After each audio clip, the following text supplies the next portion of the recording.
Harper stood by her bedroom window. Snow fell hard outside. Her hands shook as she touched the glass. Tomorrow is her sister's wedding day. Emma would wear white silk. She would smile like a princess. The whole town would cheer. But Harper was the mistake. She looked at her reflection. Plain brown hair, small brown eyes, and her left hand. The scar ran from thumb to wrist. A cooking accident when she was 12. Her mother never let her forget it. Damaged goods. Her mother would say, "Who will want you now?" Her sisters were perfect. Emma had golden hair and blue eyes. Sarah had a tiny waist and perfect skin. They laughed like music. Men lined up to court them. Harper worked in the kitchen. She served at parties. She cleaned their rooms. She was invisible. Gifts. The bedroom door opened. Her father stepped in. His face was cold, hard, like winter stone. "Pack your things," he said. Harper's heart stopped. "Father? You heard me. Pack. Tonight." She turned around. Her legs felt weak. "I don't understand. Emma is marrying the mayor's son tomorrow. Important people will come. They cannot see you here." The words hit like ice water. Where will I go?" Her father's eyes showed nothing. No love. No care. "That is not my problem anymore. Father, please. I have nowhere. You are a shame to this family. You always were. Emma needs a perfect wedding. You will ruin it just by being here." Harper felt tears start. "I could hide. I could stay in my room. No one would see me." "No." His voice cut like a blade. "You leave tonight. Do not come back. Ever." He walked to the door. Stopped. Looked back. "We should have sent you away years ago. You were our mistake. Now we fix it." The door slammed shut. Harper fell to her knees. The room spun around her. Her chest felt crushed. She could not breathe. Her own family. Her own blood. They wanted her gone. She was nothing to them. She had always been nothing. Hours later, she stood at the front door, one small bag in her good hand. Her coat is too thin for the storm outside. Her mother watched from the stairs. No goodbye. No tears. Just a cold stare.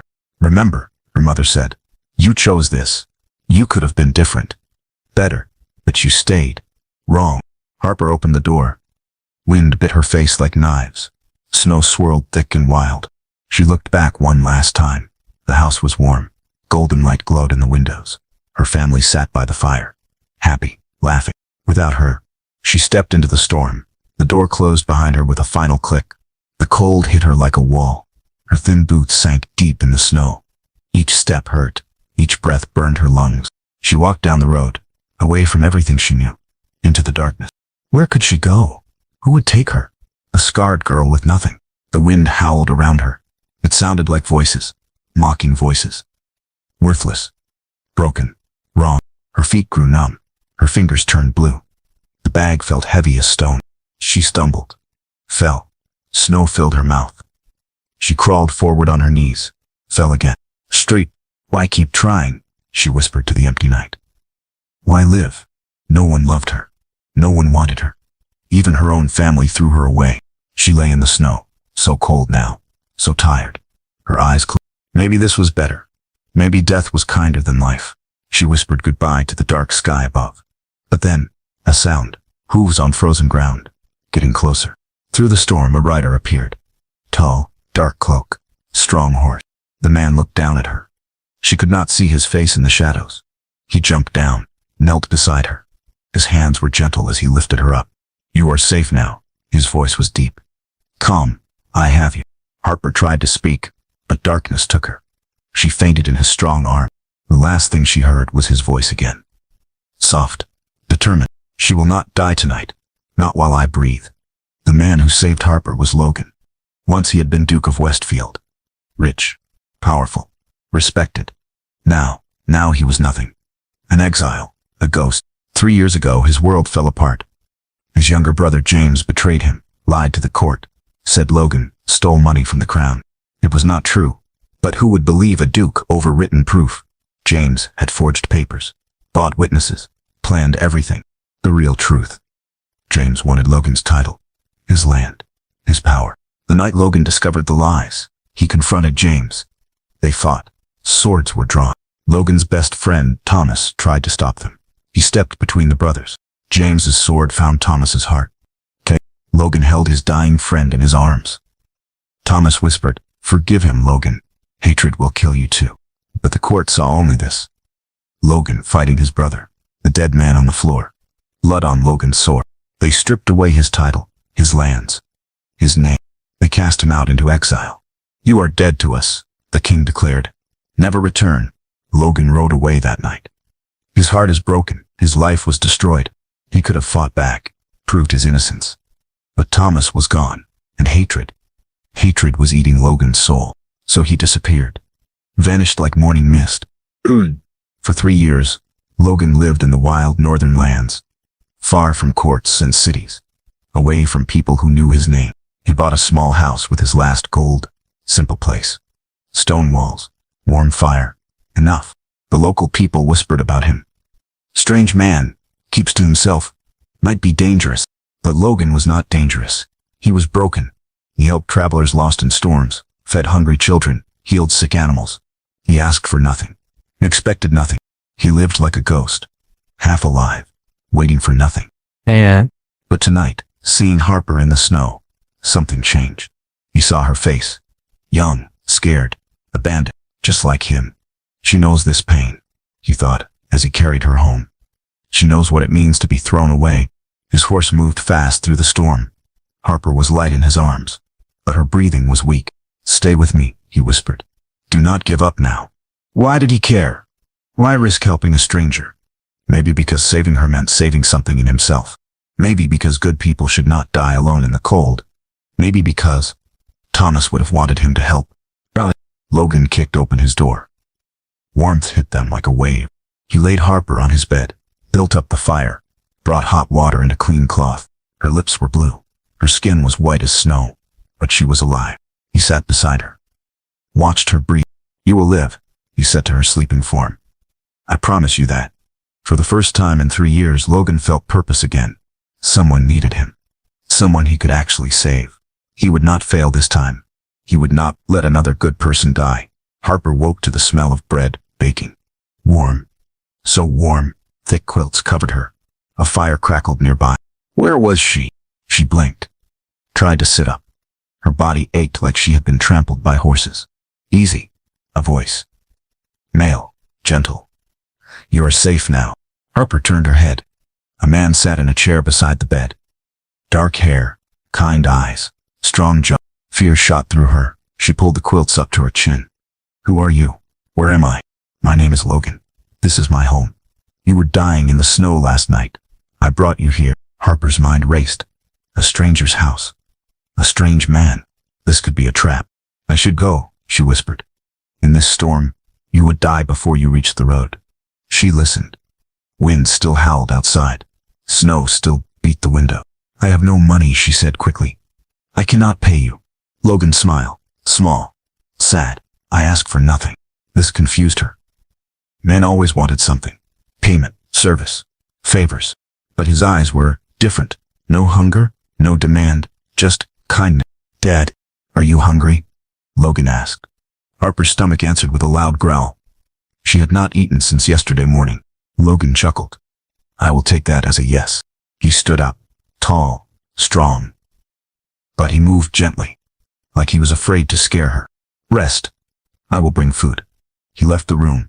Harper heard him moving around the kitchen, humming softly. She looked around. Simple room, clean, a few books on a shelf, clothes hanging on pegs. No fancy things, no gold or silk, just home. When was the last time she felt safe? Really safe? Never, not even in her family's house. To see, Logan returned with a tray, warm bread, hot soup, sweet tea. Eat slowly, he said. Your stomach needs time. Harper took a careful sip of soup. It was good.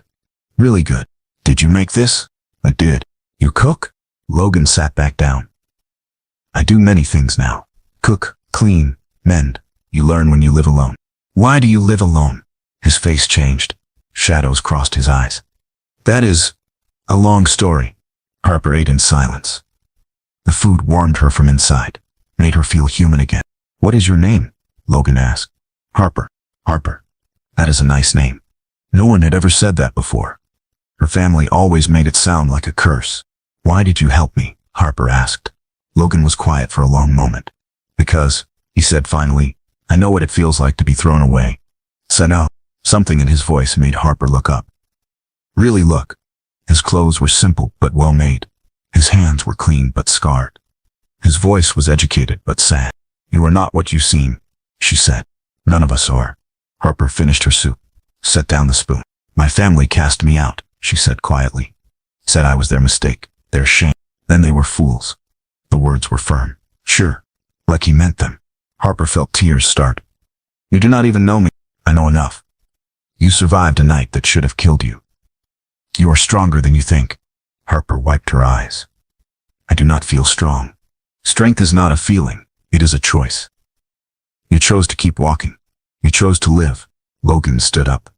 Rest now. Tomorrow we will see what comes next. He took the tray, headed for the door. Logan? He turned back. Thank you. He nodded. Sleep well, Harper. The door closed softly. Harper lay back in the warm bed. For the first time in years she felt something strange. Hope. 3 days passed. The storm finally ended. The sun came out. Snow sparkled like diamonds. Harper felt stronger. Her color came back. Her hands stopped shaking. But where could she go? She had nowhere. No one. Logan never asked her to leave. Never made her feel unwanted. Instead, he gave her small tasks. Would you help me feed the chickens? Could you mend this shirt? Simple things. Easy things. But they made her feel useful. Harper learned Logan's daily routines. He woke before dawn, fed his animals, chopped wood, fixed whatever was broken. He cooked simple meals, read books by the fire, helped neighbors when they needed it. A quiet life. A peaceful life. But sometimes, Harper caught him staring out the window, looking sad, like he was remembering something painful. Who were you before? She wanted to ask, but she did not. Everyone had secrets. Even her. On the 4th morning, Harper woke to find Logan already gone. She dressed quickly, went to the kitchen. A note on the table. Gone to help sick child in village. Back by evening. Make yourself at home. Make herself at home. When had anyone ever said that to her? Harper looked around the empty house. She could leave now, walk away. He would never find her. But where would she go? Instead, she started breakfast. Found eggs from the chickens. Baked fresh bread. Made coffee. It felt good to work, to be useful. With Jen, Logan returned at sunset. Tired. Worried. How is the child? Harper asked. Better. The fever broke. Logan stopped. Sniffed the air. Something smells wonderful. I made stew and bread. I hope that is all right. Logan smiled. Really smiled. The first real smile she had seen from him. More than all right, thank you. They ate together by the fire. Logan told her about the village, the people, their troubles and joys. You care about them, Harper said. They are good people. They accepted me when no one else would. What do you mean? Logan was quiet for a moment. He came here with nothing. No name. No past. They could have turned me away. But they did not. Harper understood. Like you did not turn me away. Like I did not turn you away. They looked at each other across the table. Understanding passed between them. Both outcasts. Both alone. Both are trying to build something new. With Jill, days turned into weeks. Harper learned to milk the cow, tend the garden, preserve food for winter. Logan taught her patiently. Never rushed her. Never criticized when she made mistakes. Try again, he would say gently. You will get it. And she did. Slowly. Surely. She got better at everything. Her hands grew strong from work. Her back grew straight from purpose. She laughed sometimes. Real laughter. It surprised them both. One evening, Logan found Harper in the garden. She was talking to the vegetables as she weeded. Grow strong, little carrots. Winter is coming. We need you healthy. Logan chuckled. Do they listen? Harper blushed. It sounds silly, but I think they do. Plants like kind words, like people do. You are right. Kind words make everything grow better. Harper stood up, brushed dirt off her hands. My mother never understood that. Tell me about your family. So Harper did. She told him about Emma and Sarah, about being the unwanted daughter, about years of criticism and cruelty. They made me feel like I was born wrong, she finished. Logan's jaw tightened. You were not born wrong. They were wrong, wrong to treat you that way. How can you be so sure? Because I see who you really are. Kind, gentle, strong, hard-working. Any family would be lucky to have you. Harper felt tears start. But they were different tears. Healing tears. I have never felt lucky, she whispered. Then feel it now. You survived them. You survived the storm. You are here. You are alive. You are becoming who you were meant to be. Thank Dan. That night, Harper looked at herself in Logan's small mirror. Her face had changed. Still plain, maybe, but different. Her eyes were brighter. Her skin was healthier. Her smile was real. She was becoming someone new, someone she actually liked. Summer came to the northern lands. Harper's garden bloomed like a miracle. Vegetables grew large and sweet. Herbs smelled rich and green. How do you do it? Logan asked, amazed. I listen to them, Harper said simply. Plants tell you what they need. You just have to pay attention. Word spread to the village. People came to see Harper's garden, to ask for advice. My tomatoes are dying, said Mary, the baker's wife. Harper knelt by the sad plants, touched the soil, smelled the leaves. Too much water, she said. And they need more sun. Move them here. Water them only when the soil feels dry. A week later, Mary's tomatoes were thriving. More people came. Harper helped them all. She taught old John how to save his apple trees. Showed young Anne how to grow healing herbs. Helped the minister's wife start her first vegetable patch. You have a gift, Logan told her one evening. It is not magic, Harper said. Just caring. Paying attention. That is magic enough. Harper felt pride swell in her chest. Real pride. In herself. In something she could do well. Her family had always made her feel useless. But here she mattered. Thursday. One day, a child fell sick in the village. High fever. Terrible cough. The doctor was away. The child was getting worse. Please, the mother begged Logan. You're Harper. They say she knows healing plants. Harper's heart raced. I do not know much about healing people. But you know plants, Logan said gently. Trust yourself. Harper gathered herbs from her garden, made a tea for the fever, a poultice for the child's chest. She sat with the little boy all night, sang to him, held his mother's hand. By morning, the fever broke. The child smiled, asked for food. The mother wept with relief. You saved him. You saved my son. Dawn. Harper walked home in the dawn light. Her heart felt full, proud, amazing. She had helped. Really helped. Saved a life. Logan waited for her at the door. How is he? Better. Much better. Harper's eyes shone. I did it. Logan. I really helped him. Logan pulled her into his arms. Held her tight. I am so proud of you. Harper felt something shift in her chest. A warmth that had nothing to do with herbs or healing. She pulled back, looked up at Logan's face. When had she started caring about what he thought? When had his opinion become so important? When had she started loving him? The thought scared her. Love was dangerous. Love meant pain. But Logan was different. He saw her, really saw her, not as broken, not a mistake, as herself, as valuable, as worthy. I should check on the child again later, she said, stepping away. Of course. Logan's voice was gentle. Understand. But his eyes held something new too. Something that made Harper's heart race and her knees weak. Something that felt like possibility. Summer nights were long and warm. Harper and Logan sat by the fire after supper. Talking. Always talking now. About books. About dreams. About the past that hurt them both.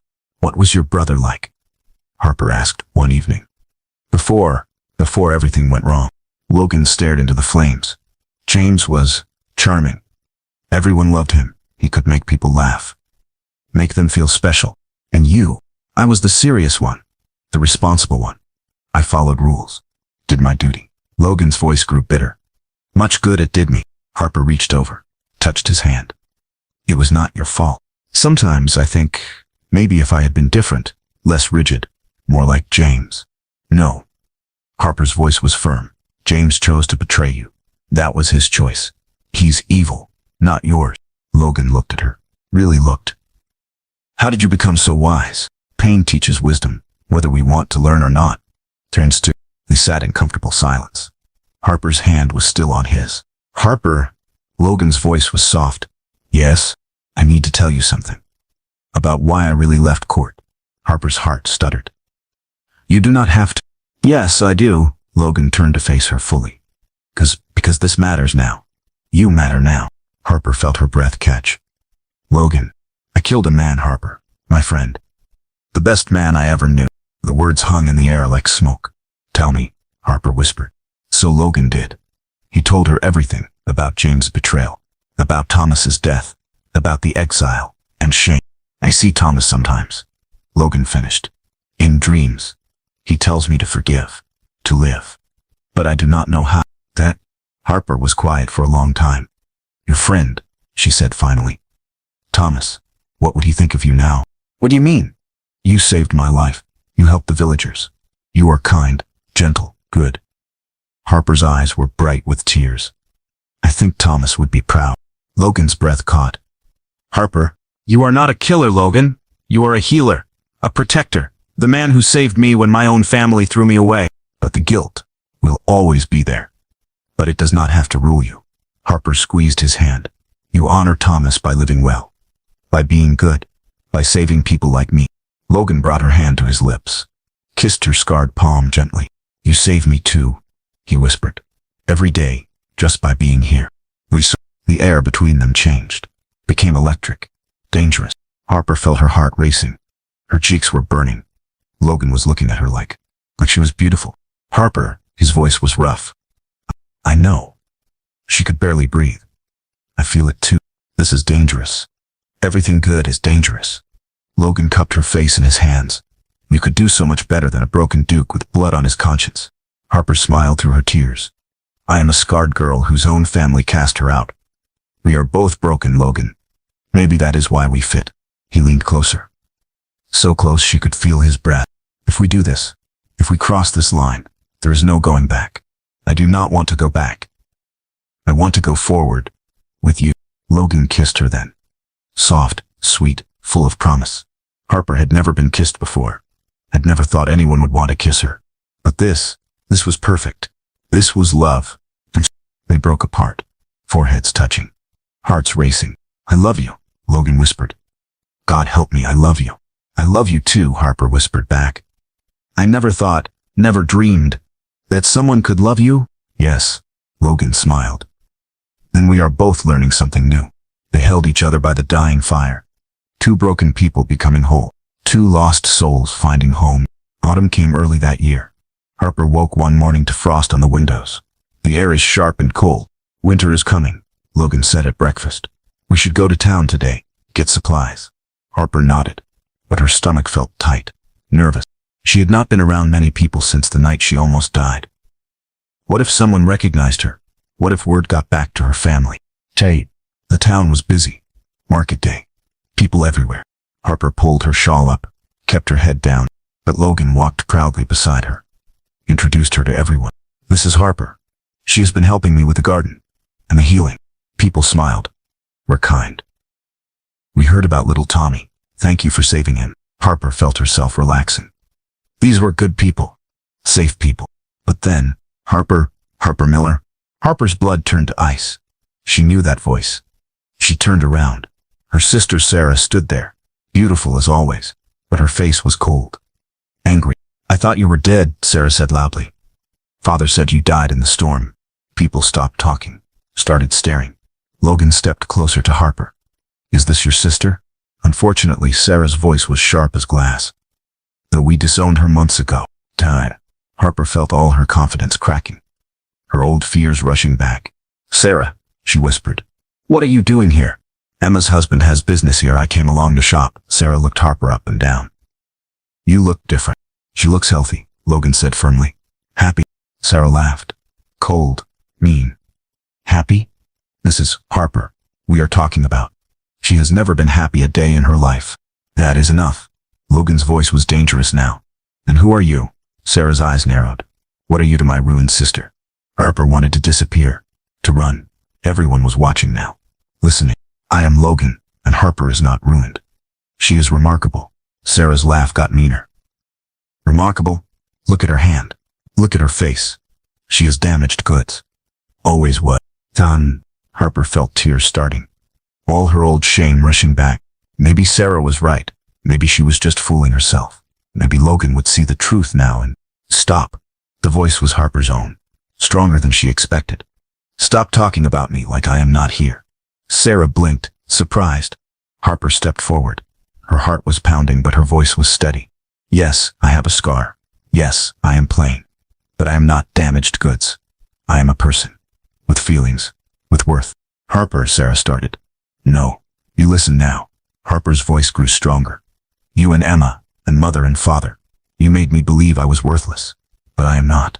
I help people. I heal them. I grow things. I matter.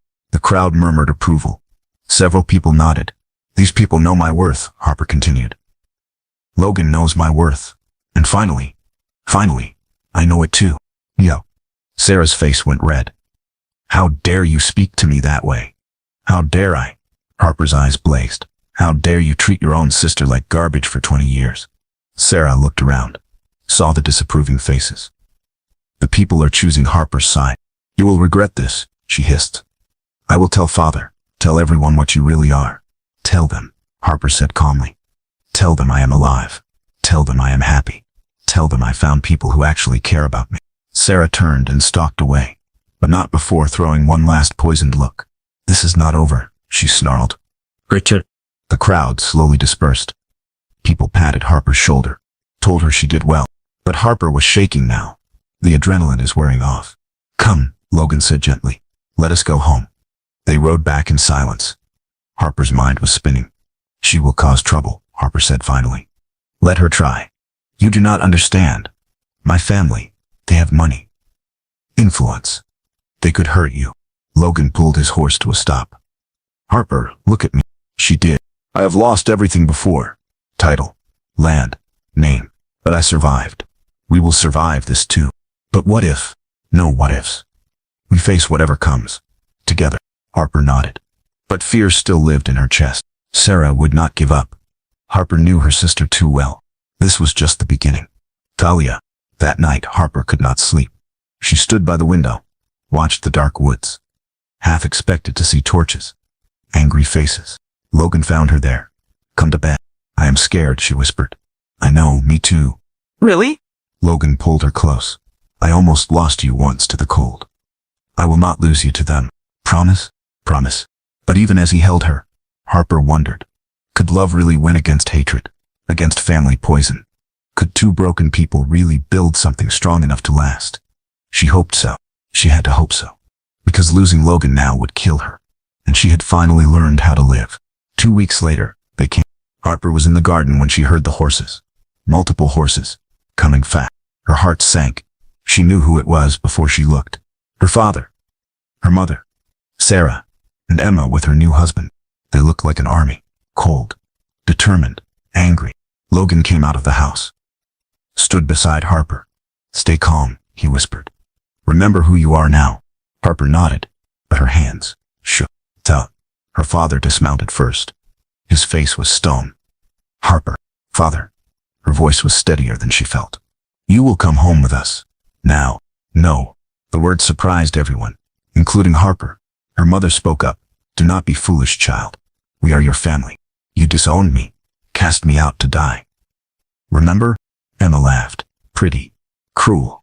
Oh, Harper. Always so dramatic. We knew you would find somewhere to go. You knew I would die in that storm. You counted on it. Well, her mother said coldly, here you are. Alive. So come home. Your room is waiting. You. Harper looked at her family. Really looked. Her father's expensive clothes. Her mother's jewels. Emma's silk dress. They looked rich, important, powerful. But they looked empty too. Cold. Loveless. Why? Harper asked. Why do you want me back now? Her parents exchanged glances. People are talking, her father said finally. About how we treated you. It reflects poorly on us. Our Harper nodded. So this is not about love. It is about reputation. Love? Her mother's voice was sharp. Harper, you are our daughter. That is enough. No, Harper said quietly. It is not enough anymore. Logan stepped forward. I am Logan. Harper has told me about you. And what exactly is your relationship to our daughter? Harper's father demanded. I love her. And she loves me. Emma burst out laughing. Love Harper? Are you blind? Look at her. I am looking at her, Logan said calmly. I see a woman of courage, kindness, intelligence, beauty that comes from the soul. Beauty? Sarah snorted. She is as plain as dirt. To you, maybe. To me, she is perfect. Harper felt tears start. Good tears. Healing tears. You see? Her mother said to Harper. He is lying, using you.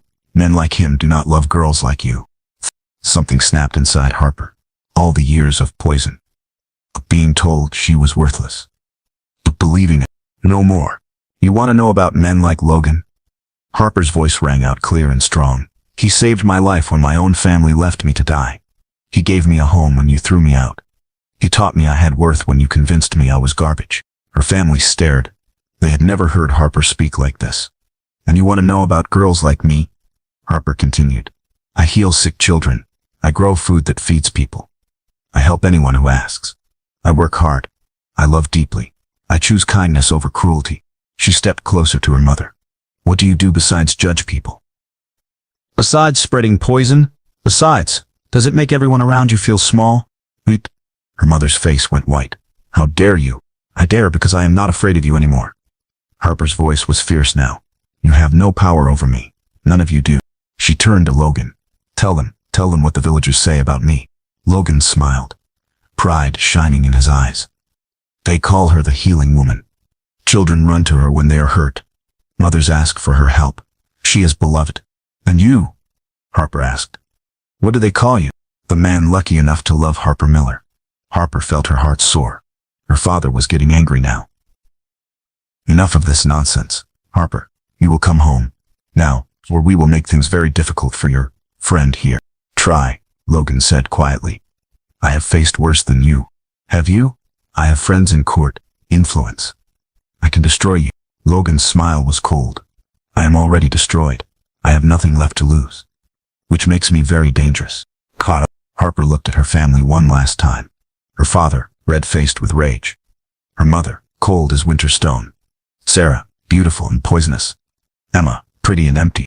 They had shaped her whole life with their cruelty. Their rejection. Their poison. But no more. I have something to tell you, Harper said calmly. Something I should have said years ago. They waited. I forgive you. Shocked silence. I forgive you for the years of criticism, for making me feel worthless, for casting me out, for trying to kill my spirit. Harper's voice was clear, strong, free, but I will never go back to being your victim. I am done with all of you, forever. Right? She turned to Logan. Take me home. With pleasure. They walked toward the house, hand in hand. Harper, her mother called. If you do this, if you choose him over family, you are dead to us, forever. Harper stopped, looked back one last time. Good, she said simply. Being dead to you means being alive to myself.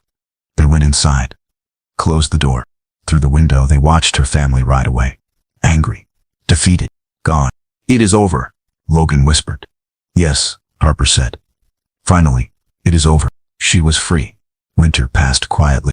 Harper and Logan lived in peace. Love grew deeper every day. The villagers came to them for help, for healing, for advice. Harper's confidence bloomed like spring flowers. She stood taller, spoke clearer, smiled easier. You are becoming who you were always meant to be.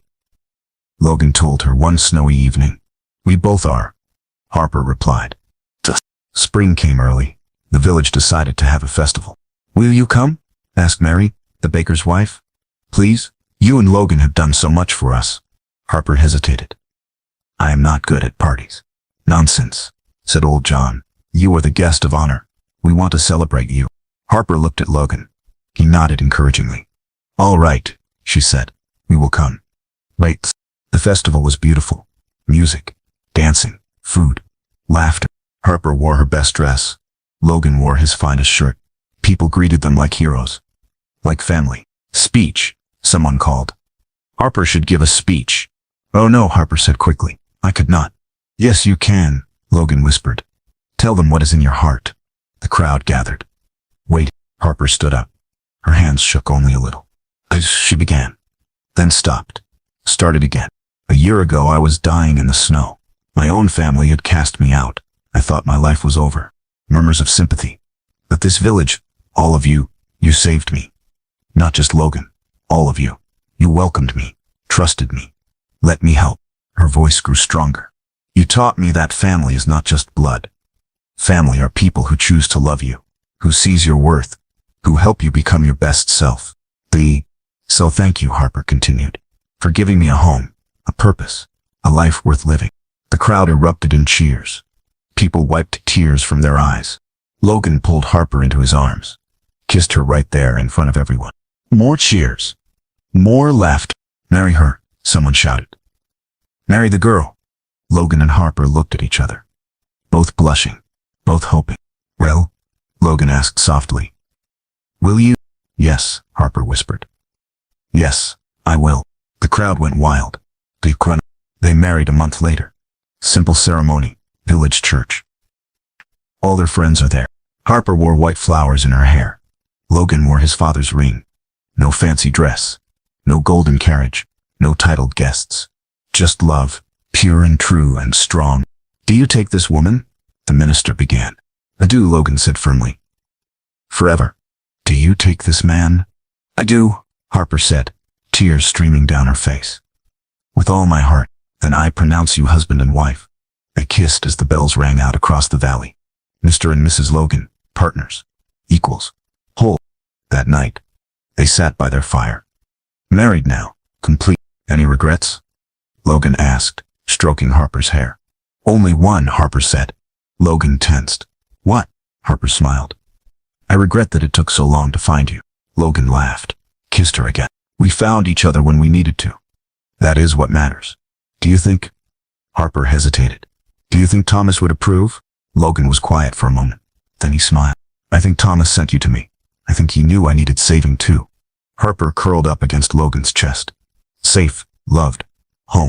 Outside, snow began to fall. But inside, all was warm. All was well. All was perfect.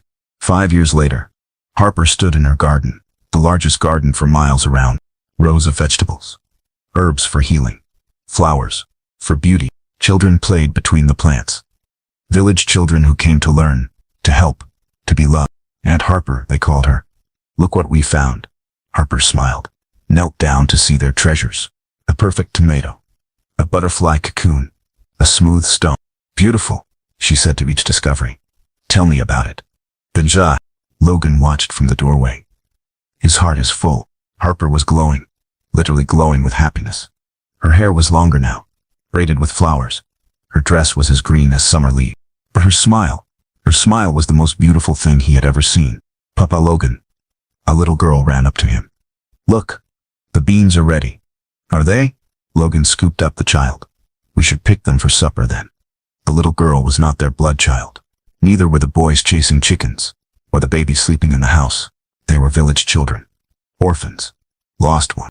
Harper and Logan took them all in, gave them love. Family, hope, to live. How many now? Logan had asked last month. 7, Harper had replied. Is that too many? Never too many.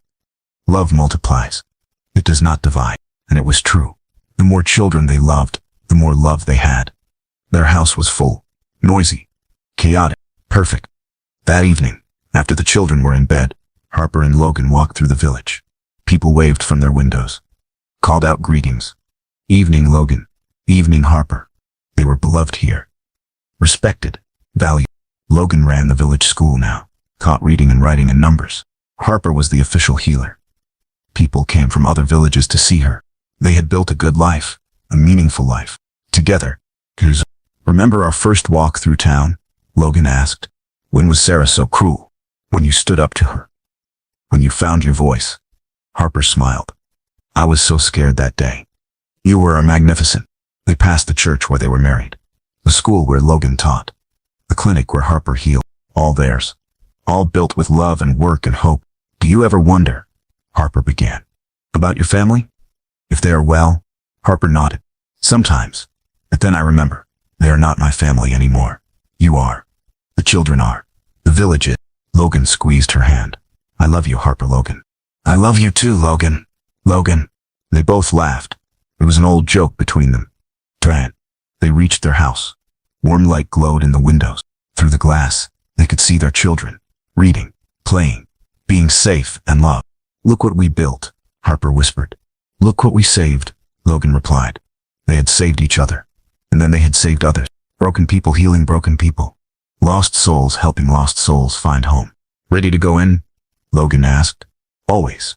With you I am always ready. They walked inside, into warmth, into laughter, into love, into the life they had chosen. The family they had built, the happiness they had earned. That night, as every night, Logan and Harper sat by their fire. The children are asleep upstairs. The village was quiet around them. Just the two of them. Still in love. Still grateful. Thank you, Harper whispered. For what this time? For seeing me. For saving me. For loving me. Logan kissed her forehead. Thank you for letting me. Outside, snow fell gently. The first snow of another winter. But inside, all was warm. All was bright. All was perfect. And in her dreams that night, Harper heard a voice. A kind voice. A grateful voice. Well done, it whispered. Well done, children. Live well, love well, be happy. And they were, forever and always. They were.